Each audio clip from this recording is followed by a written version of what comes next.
Okay, folks, welcome back. It is Wednesday, October 16th, 2019. This is our midweek market review for the ICT Mentorship. So we're looking at the dollar index. This is our daily chart. We finally made our way through all this price action and down into the first level of sell side liquidity. So we had that run here. That was our draw on liquidity for near term. The next is this short term low, which I didn't speak too much about, but it is the next one. The next intermediate term is this low here, relative equal lows, volume imbalance, and bullish order block. So we'll be looking for this as a potential continuation for the draw lower on dollar. The buy side liquidity rests here above these equal highs. Very, very short term sell side liquidity, and then again intermediate term sell side liquidity rests here. I want to talk about this area right in here. And this day, on the 11th, which happens to be on last Friday, I mentioned in our weekend review, I wanted to see us continue with large ranges all the way through to a straight shot into these equal lows here. That was the high probability condition. Okay, so I said, and go back and listen to Friday's video again, and you'll get a better understanding of what I'm about to say. I said that if we get a candle that opens lower and doesn't trade back up into this area in here, it will create a fair value gap. I'd like to see that fair value gap remain open and be a breakaway gap, because what that would indicate is it's a lot more selling pressure to take us below here and then here and here with very little resistance. Okay. I stated that if we come back up and fill this fair value gap, should it form, which it did, this would create a low probability condition. Now, let me kind of like flesh this out a little bit, because low probability is not improbability. Okay, month one content teaches low resistance liquidity runs, how to look for very low resistance price runs into specific levels of liquidity. That's what you're learning here, high probability trading. There are going to be times where the market still goes where we think it's going to go, but it's going to be met with high resistance, not low resistance like we look to trade in. It'll have high resistance. Now, you may look at this and say, well, how is this high resistance? Okay, I'm going to show you in price action when we go over to euro and cable. But for now, the distinction between the two is very important, because if you're going to be trading with live funds, it's easier to trade in low resistance liquidity runs. The difference in the delivery of price, if you look at how this price action was offered in here, go back and look at the definition of high resistance and low resistance when I taught in month one. This is going to be a high resistance liquidity run because it's offered as a balanced price range. There's a lot of back and forth in here, as I outlined last week. While we still saw price go to where I outlined it, it was rather fickle, and just it's not as clean and as pure as you want when you have very low resistance liquidity runs.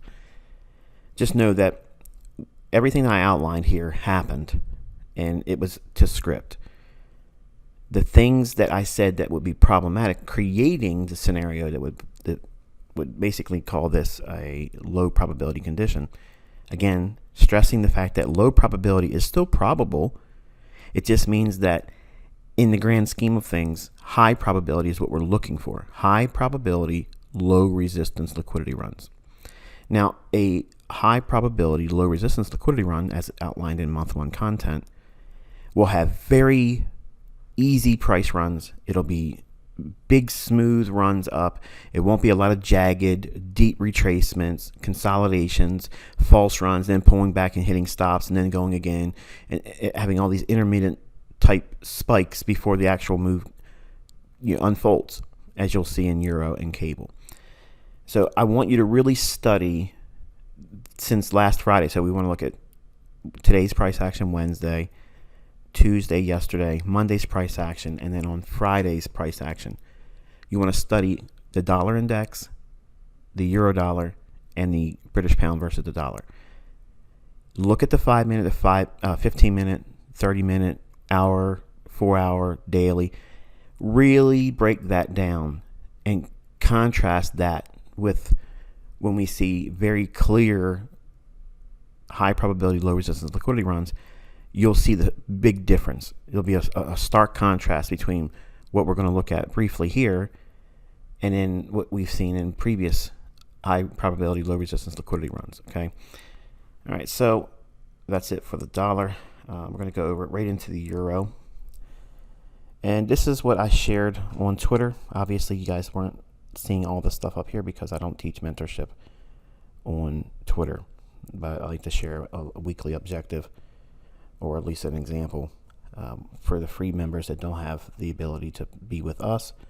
I like to be an inspiration for them because that's just my nature. So I'm quite certain some of you are probably wondering why and how I entered here with very little drawdown. It had less than 2 pips drawdown from the entry. And this is mitigation. Okay, so what I was seeing at the time when I turned the chart on and started recording it, I saw the low here, the low here, and while they were equal, we still had a stop run here. So see the low in between? Lower run here. So there was an upset in liquidity. That's all I need, because I know that other brokerage feeds on live accounts, these lows would actually be lower on some of them and take this low out. I don't require that, okay, especially if I have a stop run in between the equal lows with the premise being bullish. What made the euro dollar bullish?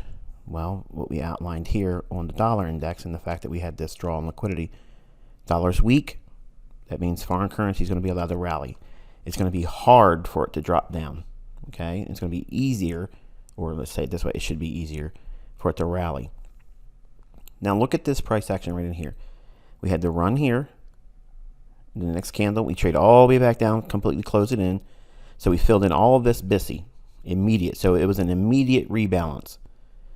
No fair value gap, no liquidity void that was left that had to come back to at a later time. This was an immediate rebalance. Put that in your notes because we will be talking about that this weekend. So we had an immediate rebalance, and then price rallied back up through it again. So look at what we have here. We have a 5 minute candle going up, a 5 minute candle going down, and a 5 minute candle going back up. This whole business in here, okay, is a balanced price range. So when price was trading back down on this down candle, and in the next candle here, I wanted to get in when it was going down. I felt confident that we weren't going to go back inside this range, not even to a mean threshold of this range. Wouldn't be necessary because it's balanced. And we had relative equal highs. So we had buy side liquidity resting above this high here. And I'll go out to an hourly chart in a moment and let you see what these levels are. So I was attacking, buying here, and attacking the liquidity resting above the relative equal highs, which we'll see.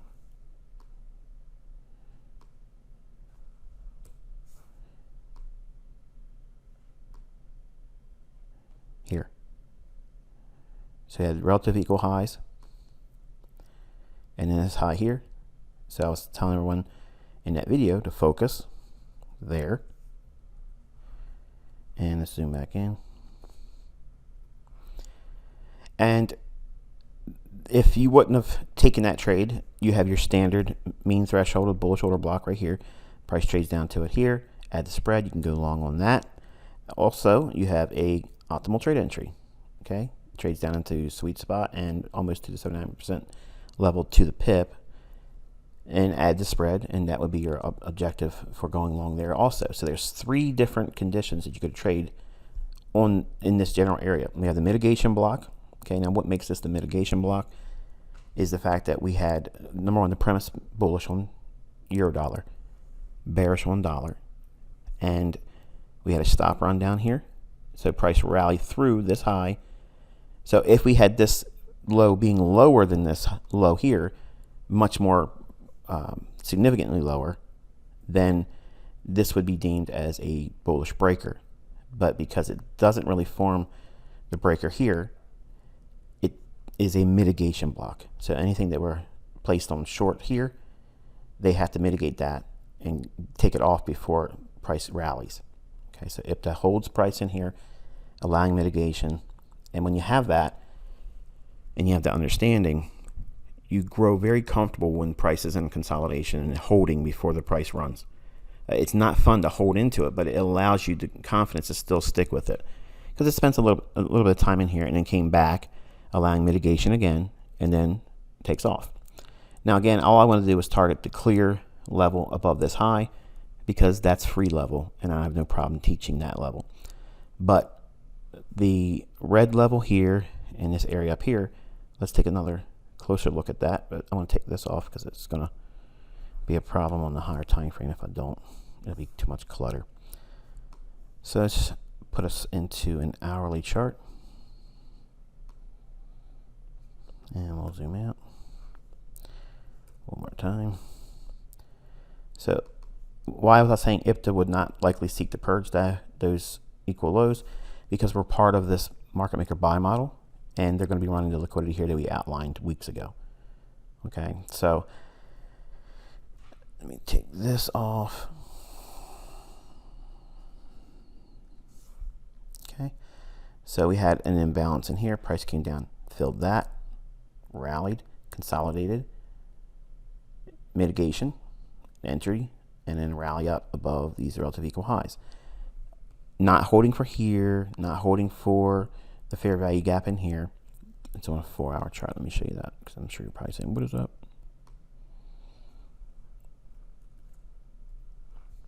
Okay, there's our imbalance in here. And this wick, watch what happens when we go back down in the lower time frames. Go to a 3-hour. See that? Just the wick and this here. So we have this candle. Now watch when I drop down into a 2-hour. Some of you are emailing me, asking me how did I get the MT45 that allows all these multiple time frames. And it's just the avatrade.com website, and then opt for the MT5 demo account, and I guess it'll set it up. Let me take this over here so you can see that little gap right here. That's what's highlighted, okay? And it's on a 2-hour chart. And it trades right to the bottom of that fair value gap here. Notice that we went a little bit higher from the original gap. Doesn't matter, the original gap, you want to use that because it's going to remember that. Remember, IPTA will remember the first signature. Okay, the first PD array formation, whether it be bullish or bearish, the characteristics that make that PD array what it is, you want to remember that in your chart, or at least not remember, but you want to log it in your chart in its original state, because IPTA will be sensitive to that. And you can see how perfectly it hits it as a daily high today. All right, so smart money reversal, low risk buy, reaccumulation, and then now we've cleared this area here, which I shared on Twitter. I don't know when I shared that, to be honest with you, but I shared it again. I made a notation of it today in Twitter, referring back to that original post. The next area of liquidity is resting above this high here if we get through this fair value gap. All right. Moving on over to cable. Cable, we had our BISI here. I wanted to see the original bullish order block. I wanted to see it trade down to that. I was waiting for that to get some kind of reaction. They had all kinds of news come out for Brexit, how they have a potential deal in the works or whatever. And like I said, I don't know what to do with Brexit. It's a completely new thing with me. I've never experienced this, so it's a learning curve for me to experience, just like it is for you. And anyone that claims to know what the ramifications are going to be, I said this the last time regarding Brexit and my comments about it.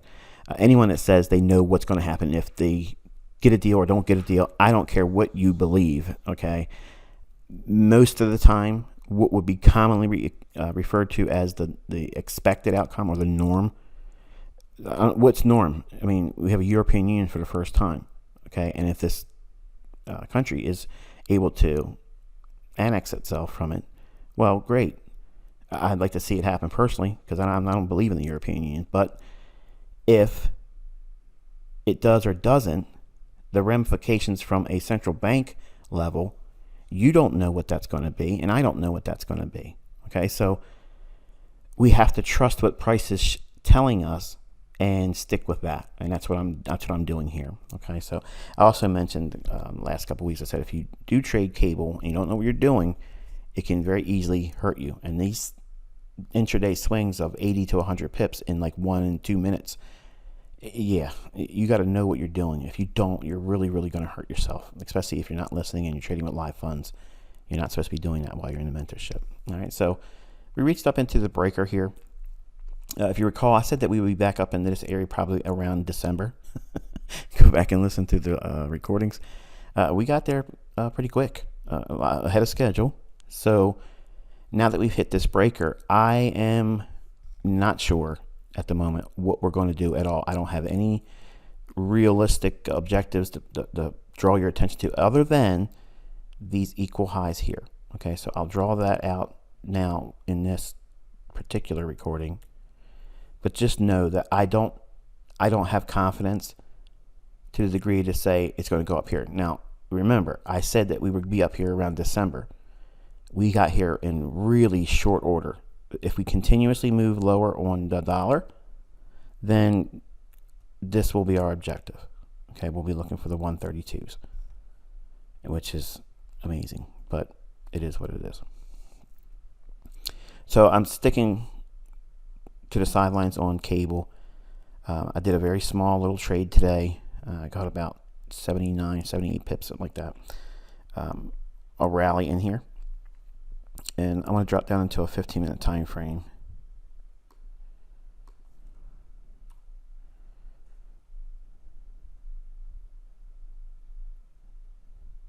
Okay. All right, let's go over the contrasts between what I was stating about the dollar index and this whole business in here about if it trades up to the fair value gap immediately, that's low probability. Now again, that is not improbability where it's not going to happen at all. Low probability is it can happen. It's just likely not to happen as well as you would like to see it happen. Okay, and I'm kind of like paraphrasing that to fit my view on price action. Okay, so when I deemed a setup a low resistance liquidity run, that's high probability. A low probability, high resistance liquidity run is something that I try not to trade. Sometimes I get into a trade that looks like a low resistance liquidity run and manifests itself into a high resistance liquidity run where it's still, I'll stick with it, but I'll reduce the exposure by taking some of the trade off and just letting it, pan out if it can. Most of the time when I do that, they don't pan out. I either get stopped out or I take a loss. Just know that that's not what you're trying to learn here. You want to know that this is where the likely draw on liquidity is, and the market may want to go there, but the conditions that lead to that are going to be very important. Now, this is one signature that I gave you as kind of like a preview, because these types of things I don't usually talk about in the commentary because it's advanced. Okay, it's things that I haven't taught yet. It's in the algorithmic principles. All those things that none of the charter members know yet. It's all stuff that's planned for 2020, these types of lessons and the conditions. Okay, there's not a lot of them, but they're very specific things that I like to look for that I'm going to be willing to share with you. There's a lot of things I'm not going to share because people are just basically, mistreating it. They're abusing it. They're talking about it on YouTube, and it's out there. I know what's going to happen when I teach it, but now that I see the level that it's being shared and taught and everything else, or tried to be taught, okay, they're attempting to teach it. They have no idea what they're doing. It's offensive. So I just know that what I'm going to give you is light years beyond anything you're ever going to see. But just know that it's going to take a lot of time for you to be able to apply them. And the conditions that I outlined for this fair value gap, should it form, if it comes back up and fills that, it would create a low probability state for Eurodollar and cable. So let's go over to cable first, because we were working on that one. Look at what we see here.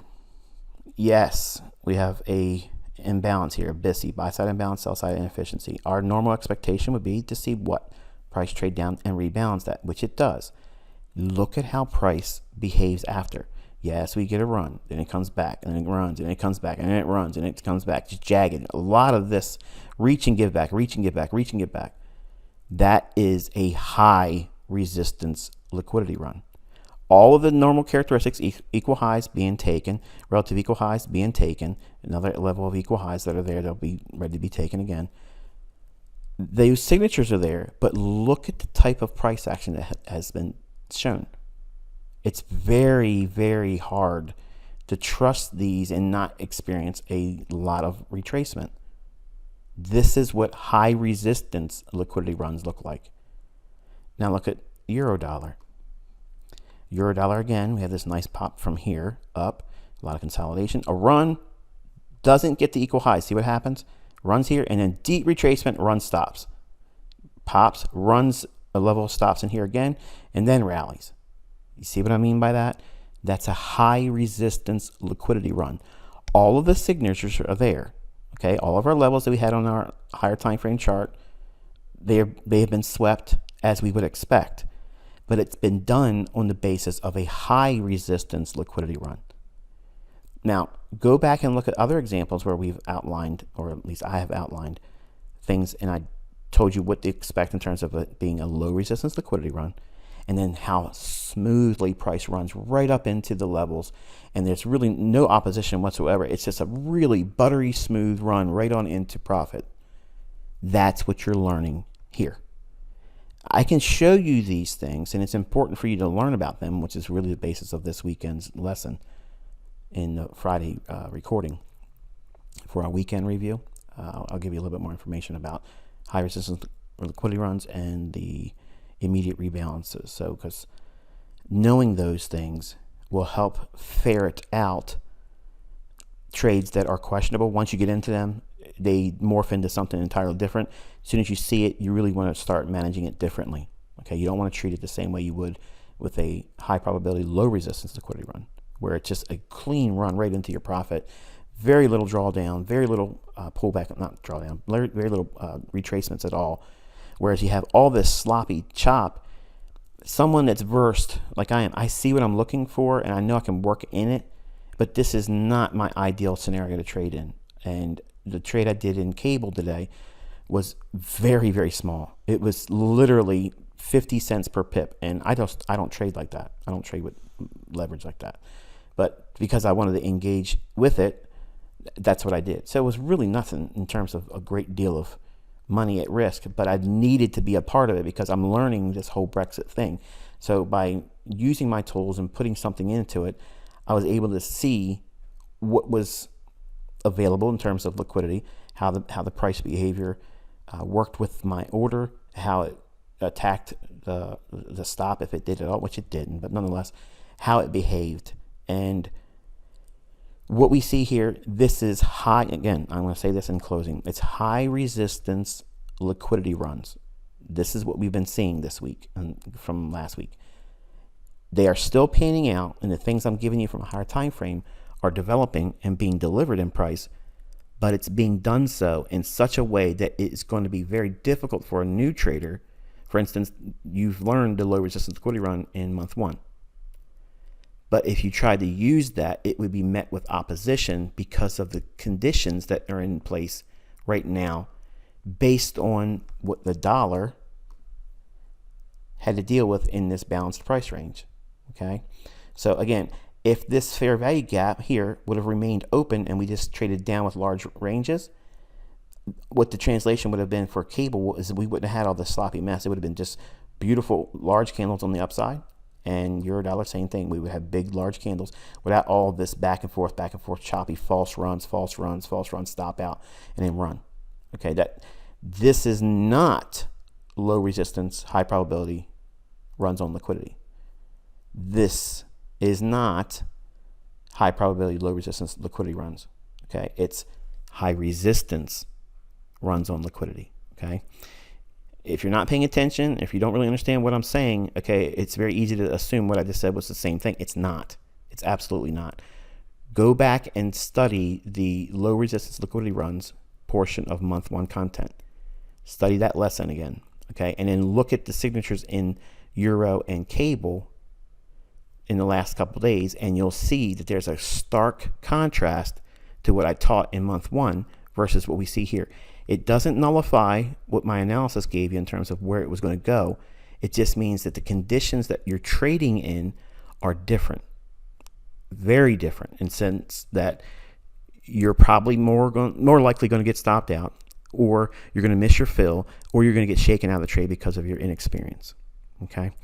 So last bit of business, and I'll close this video. Here's the dollar CAD. We had some news for dollar CAD. I did not trade this. This is how I annotated my chart. And this is what's going to go in my journal. We have this low to high. That's our dealing range. So I'm using the wick high and wick low for that purpose. And I'm using the bodies of the candles of this last up close series of bullish candles, which is a bearish order block. And the bottom of the candle's body and the top of the top of the candle's bodies here. So we have the close here and the open on this candle. The equilibrium of that is here. That's what this line is here. It hits that. And this low to high in terms of wick, the equilibrium is this level. It does hit that and almost gets it again, just falls short of it. And then the obvious level that you would use for your trade, either for targeting or for entering on a short, would be the bottom of the bearish order block. Okay, this is the point at which you enter and you allow for all these other factors for your stop placement. Price runs, relative equal lows, that's your first profit target. Then the sell side liquidity pool, do 5, 10, 15, 20 pips below that, and you'll get the run for the sell side liquidity here. Okay, so that's something you guys can study as well. And until I talk to you on Friday, be safe. I will catch up with you by way of Twitter, I'm sure, with something if there's a noteworthy thing that's occurring in price. I appreciate everyone sending me your well wishes for my mother-in-law, but it's not necessary. I asked you guys not to do that, so that's why I'm pretty quiet. I'm dealing with that with my wife, and also I'm purposely dialing back my interactions on Twitter. Okay, so my attentions are focused primarily on you guys. Until I talk to you on Friday, I wish you good luck, good trading.